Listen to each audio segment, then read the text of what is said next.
ఇవాళ గత కొంతకాలంగా మాజీ మంత్రి ఒక రాజకీయ పార్టీ నీకు అవకాశం ఇస్తే ఒక మంచి పని చేసి 10 మందితో మంచి అనిపించుకుని మనకు అవకాశం లేని రోజు వాళ్ళకి ఎంతో కొంత మనం చేతనైనంత సాయం చేసి ముందుకు వెళ్ళాలనేదే రాజకీయం నాకు తెలిసినంత.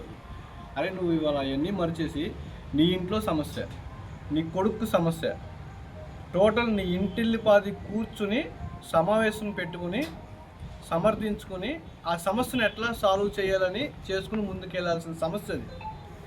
ఇవన్నీ నువ్వు చేయకపోగా దీన్ని కూడా నువ్వు రాజకీయ కోణంలోకి తీసుకొచ్చి ఇవాళ ప్రస్తుత రాష్ట్ర ముఖ్యమంత్రి నారా చంద్రబాబు గారు కానివ్వండి, మరి అట్లాగే మా యువనేత ఐటీ ప్లస్ విద్యాశాఖ మంత్రి నారా లోకేష్ గారిని కూడా నువ్వు పరుష పదజాలంతో విమర్శిస్తూ నీ సమస్యని మేమేదో కొత్తగా క్రియేట్ చేసినట్టు, మీ సమస్యకి మేమేదో ఆ అమ్మాయిని తీసుకొచ్చి మేము క్రియేట్ చేసినట్టు మాట్లాడుతున్న జోగి రమేష్, దీన్ని నేను కృష్ణా జిల్లా తెలుగు తరఫున తీవ్రంగా ఖండిస్తున్నానండి. మరి అట్లాగే ఆ రోజు నువ్వు మంత్రిగా చేసావు, ఒక ఎమ్మెల్యే స్థాయి నుంచి మంత్రి అయ్యావు.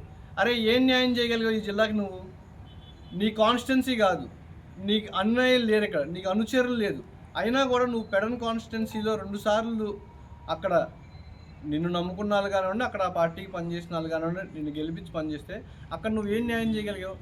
సాక్షాత్తు పెడన్ నియోజకవర్గంలో నువ్వు మంత్రి అయిన తర్వాత ఒక చిన్న చితక వ్యాపారం చేసుకునే వాళ్ళు కూడా భయభ్రాంతులు అయిపోయి ఆ 5 సంవత్సరాలు నీ పరిపాలనని తట్టుకోలేక కనీసం వ్యాపారాలు చేసే వాళ్ళు కూడా వ్యాపారాలు మూసేసుకుని ఆ ఊరు కానీ ఆ ప్రాంతం కానీ విడిచి వెళ్ళిపోయిన పరిస్థితి జోగి రమేష్. తెలుసా నీకు ఇవన్నీ కూడా? సాక్షాత్తు పెడన్ నియోజకవర్గంలో నువ్వు మంత్రిగా ఉన్నప్పుడు నీ దగ్గరికి ఒక ఆడకూతురు, ఒక సోదరిమణి ఒక చిన్న సమస్య అని చెప్పని వస్తే అలా ఊళ్ళో ఉండే వ్యక్తి కాదు, అక్కడ ఆ ప్రాంతంలో నివాసించే వాళ్ళు కాదు, వాళ్ళ దగ్గర ఏదో ఒక చిన్న భూ సమస్య అని చెప్పి వస్తే ఆమెకి మాయ మాటలు చెప్పి ఆ భూదందా చేసి ఆ భూమిని కొట్టేసిన చేతులు నీది కాదా జోగి రమేష్? మరి అట్లాగే మా పెనలూరు నియోజకవర్గం వచ్చావు. ఆ రోజున్న పరిస్థితుల్లో అప్పుడున్న ఆయన పార్టీ మాది, నువ్వు వచ్చి మా దగ్గర కంటెస్ట్ చేసావు. అరే నువ్వు ఒక కంటెస్ట్ చేస్తే నీ కోసం వచ్చి మంచిగా పనిచేస్తారని చెప్పని ఎవరన్నా ఎక్స్పెక్ట్ చేస్తారు.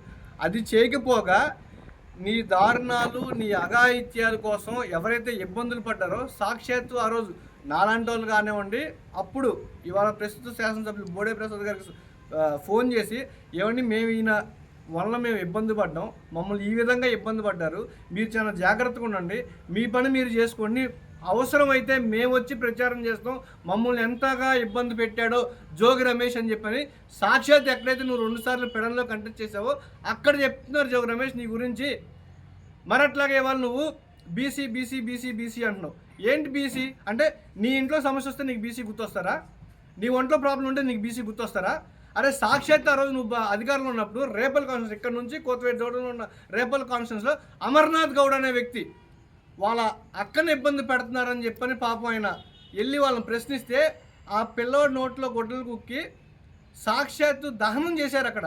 ఆ రోజు ఏమైపోయింది? బీసీ నీ కులస్తుడే కదా. ఎస్, మేము గర్వంగా చెప్తున్నాం. ఆ రోజు ప్రతిపక్ష నేత ఇవాళ రాష్ట్ర మంత్రి అయిన అనగాని సత్యప్రసాద్ గారు ఆ కుటుంబం వెనకమాల ఉండి న్యాయం చేసి ముందుకు తీసుకెళ్ళిన ఘనత అనగాని సత్యప్రసాద్ గారిది. మరి అట్లాగే తెలుగుదేశం పార్టీది అని చెప్పి కూడా గర్వంగా చెప్పుకుంటున్నావు ఇక్కడ. ఏంటి బీసీ? నువ్వు బీసీ అయితే ఎవరికి ఎక్కువ? ఏ రోజైనా సరే వాళ్ళ బడుగు బలహీన వర్గాలను ఆదరించిన పార్టీ తెలుగుదేశం పార్టీ, బడుగు బలహీన వర్గాలకి ఆసరా చూపించిన పార్టీ తెలుగుదేశం పార్టీ. అటువంటి పార్టీని విమర్శిస్తే నీకు పుట్టగతులు ఉండవని జోగి రమేష్ అని చెప్పిన వాడు తెలియజేసుకుంటూ, మరి అట్లాగే వాళ్ళ నువ్వు బీసీ అన్నావు. ఏ రోజైనా ఒక 10 మందికి సాయం చేయగలిగేవా? ఏ రోజైనా నీ దగ్గరికి ఒక సమస్యతో వచ్చిన వాడికి పరిష్కారం చూపించగలిగేవా? ఎస్, మేము గర్వంగా చెప్తున్నాం. ఇవాళ బడుగు బలహీన వర్గాలంటే కాస్త దిగు స్థాయిలో ఉన్న వ్యక్తులు, వాళ్ళకి ఏమన్నా కూడా మనకు చేతనైనంతగా మనం సాయం చేసుకుంటూ వాళ్ళని ముందుకు తీసుకెళ్తూ మనం ముందుకెళ్ళాలనేది నాకు తెలుసు. నువ్వేం చేసావు జోగి రమేష్? బడుగు బలహీన వర్గాలని చెప్పుకుంటూ ఇవాళ ఏదైతే బడుగు బలహీన వర్గాలు ఉన్నారో వాళ్ళ తల మీద చేయబెట్టి ఒక భస్మాసురుడు అయ్యావు ఆ రోజు నువ్వు. అంటే బడుగు బలహీన వర్గాల బతుకులను కూడా భస్మం చేసిన వ్యక్తి ఎవరైనా ఉన్నారంటే కూడా జోగి రమేష్ అని చెప్పని కూడా నేను తెలియజేసుకుంటానండి. మరి అట్లాగే వాళ్ళు నువ్వు నిన్న చెప్తున్నాడు ప్రెస్ మీట్లో, నేను నా తమ్ముడు సత్యనుడు మేమేం చేయలేదు. ఏంటి సత్యనుడు? ఒక VTPSలో బూడిద కుంభకోణం చేశారు తెలుసా? నువ్వు నీ తమ్ముడు కలిపి, జోగిరాము నువ్వు కలిపి అక్రమ మద్యం కేసులో 80 రోజులు జైల్లో ఉండొచ్చారు. ఇంతవరకు దాని మీద క్లీన్ చిట్ తెచ్చుకున్నారా మీరు ఎప్పుడైనా? ఎన్ని అక్రమాలు చేశావు నువ్వు?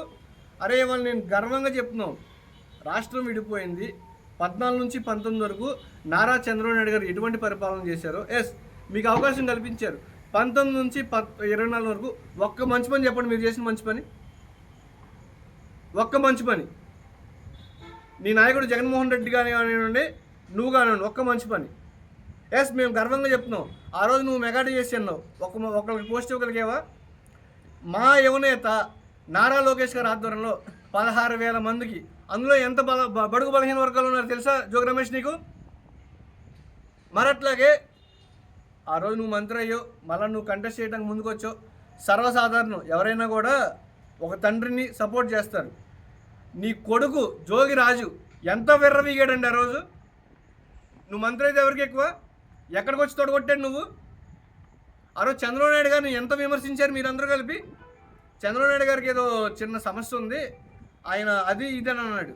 అరే బాబు జోగిరాజు, ఇవాళ నీకున్న సమస్యని నీ తండ్రి నువ్వు కూర్చుని మాట్లాడుకుని ఆ సమస్యను పరిష్కరించుకుని ముందుకెళ్ళండి అని చెప్పి కూడా తెలుగు యువత ద్వారా హెచ్చరిక జారీ చేస్తున్నాం. మరి అట్లాగే ఎన్ని భూ కబ్జాలు, ఎన్ని కుంభకోణాలు, అక్రమ అరెస్ట్ అన్న. ఏంటి అక్రమ అరెస్టు?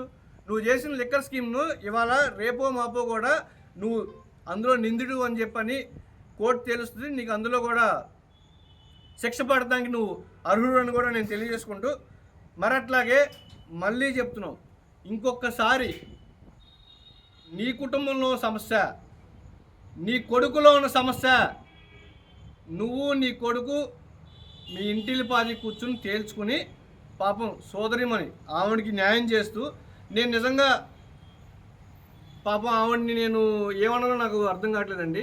ఆవిడ చేసిన ఆ పనిని నేను స్వాగతిస్తూ, ఇంకొకరి జీవితాన్ని పాడు చేయకుండా ఆ అమ్మాయి తీసుకున్న ఆ ఆలోచన కూడా నేను ఒక సోదరుడిగా స్వాగతిస్తున్నావు. మరి అట్లాగే నువ్వు ప్రెస్ మీట్ పెట్టావు. ఏమని పెట్టావు? నేను ఆ అమ్మాయి నుంచి నా కలన తల్లిలాగా కూతురులాగా చూసుకున్నావు అని చెప్పాను. నువ్వు ఎంత చక్కగా చూసుకున్నావు అంటే నిదర్శనం. మేము చెప్పామో నీ కొడుకులో సమస్య, మేము చెప్పామో నీకు కుటుంబంలో సమస్య. అంటే నువ్వు ఆ అమ్మాయిని ఎట్లా ట్రీట్ చేసావు అనేది నీ కుటుంబంలో ఆ రోజు చర్చ జరుగుతుంటే సీక్రెట్గా కెమెరా పెట్టి ఆ అమ్మాయి సాక్షాత్తు బయటికి రిలీజ్ చేసింది ఆ విజువల్స్ అన్నింటిని కూడా. అంటే నువ్వు ఎటువంటి పరిస్థితుల్లో ఆ అమ్మాయిని చేరదీశారంటానికి అది ఒకటే నిదర్శనం జోగి రమేష్. అంటే నువ్వు ఆ అమ్మాయిని చక్కగా చూసుకుని ఉంటే చక్కగా ఇంటిల్లిపాది పాపం అమ్మాయి చాలా మంచిగా 2 సంవత్సరాలు కాలయాపన చేసి మీరు న్యాయం చేస్తారన్న ఒక మంచి దృక్పథంతో స్వాగతించింది అమ్మాయి. ఏం చేశారు మీరు అమ్మాయిని?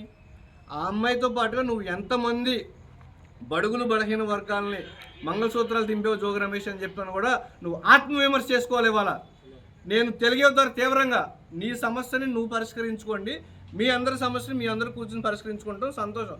ఇంకొకసారి నారా చంద్రబాబు నాయుడు గారి గురించి కానివ్వండి, నారా లోకేష్ గారి గురించి కానీ నువ్వు అవాకులు చెవాకులు తీస్తే తెలుగు యువత చూస్తూ ఊరుకోదని చెప్పి కూడా తీవ్రంగా హెచ్చరిక జారీ చేస్తున్నావు అని చెప్పని కూడా తెలియజేసుకుంటూ, ఇంకొకసారి మళ్ళొకసారి చెప్తున్నాను నేను నీకు, ఆ రోజు మీరు చాలా విమర్శలు చేశారు.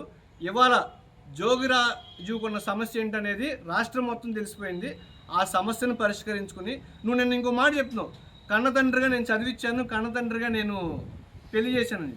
అదే తండ్రి పాత్రను కూడా నువ్వు 100% పరిపూర్ణంగా పోషించి నీ కొడుకులో ఉన్న సమస్యని వెలికితీసి దానికి పరిష్కారం ఎత్తుకుని నువ్వు నీ కొడుకు కూర్చుని ఆ సమస్యను పరిష్కరించుకోండి అని చెప్పుకొని తెలియజేసుకుంటూ, ఇంకొకసారి అవాకులు చవాకులు పేలితే కన్నా తెలుగు ఎటువంటి దానికైనా కూడా వెనకాడమని చెప్పుకొని తెలియజేసుకుంటూ, మరట్లాగే ఇంకొక చిన్న మనవి, ఇవన్నీ ఒక ఎత్తు.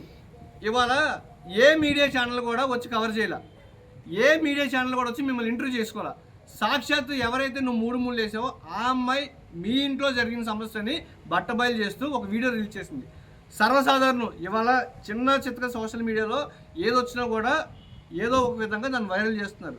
సో ఆ అమ్మాయి పడుతున్న బాధని ఇంకొక అమ్మాయికి ఆపాదించకుండా వాళ్ళు మీడియా వాళ్ళు కానివ్వండి ఎవరన్నా కూడా చర్యలు తీసుకుని ముందుకెళ్ళారు. ఇందుట్లో నువ్వు మహా టీవీ ఛానల్ వంశీ గారిని కూడా విమర్శించావు. నేను ఇవాళ దాన్ని కూడా తెలుగు ద్వారా తీవ్రంగా ఖండిస్తూ నేను సాక్షి అండి. నేను ఇవాళ తెలుగు యువత అధ్యక్షుడిగా 5-6 సంవత్సరాల నుంచి పార్టీ మన ప్రతిపక్షం నుంచి నేను వ్యవహరిస్తున్నాను. గత ప్రతిపక్షం 2009 నుంచి 2014 వరకు కూడా నేను విజయవాడలో టీఎన్ఎస్ఎఫ్ అర్బన్ ఉపాధ్యక్షుడిగా ఉన్నప్పుడు మహా టీవీ ఛానల్ వంశీ గారు ఒక చిన్న సాధారణ రిపోర్టర్గా మేము ఏదైనా కార్యక్రమాలు చేస్తే వచ్చి కవర్ చేశారు. అంటే ఇవాళ ఆ స్థాయి నుంచి కష్టపడి ఒక ఇటుక పేర్చుకుంటే ఎట్లయితే మనం మన జీవితంలో అభివృద్ధి చెందుతామో కష్టాన్ని నమ్ముకుని ఇవాళ ఈ స్థాయికి వచ్చిన వ్యక్తి మహా టీవీ వంశీ గారు. ఆయన్ని ఖండిస్తాం, ఆయన అంటం కూడా నేను తీవ్రంగా ఖండిస్తూ ఇవాళ ఇవన్నీ కూడా రేపు ఎటువంటి దానికి కూడా మేము వెనకాడమని చెప్పి తెలియజేసుకుంటూ ఇంకొకసారి నీ కొడుకులో ఉన్న సమస్యని నువ్వు నీ కొడుకు కూర్చుని పరిష్కరించుకుని ముందుకెళ్ళాలని కూడా తెలియజేసుకుంటూ ఇవాళ ఈ కార్యక్రమానికి ఇచ్చేసిన ప్రతి ఒక్కరికి మరట్లాగే ఇక్కడ ఈ నియోజకవర్గం ఇన్ఛార్జ్ అయిన శ్రీనివాస్ గారికి కూడా మాకు ఇక్కడ నేను ఆయన ముందే చెప్పానండి.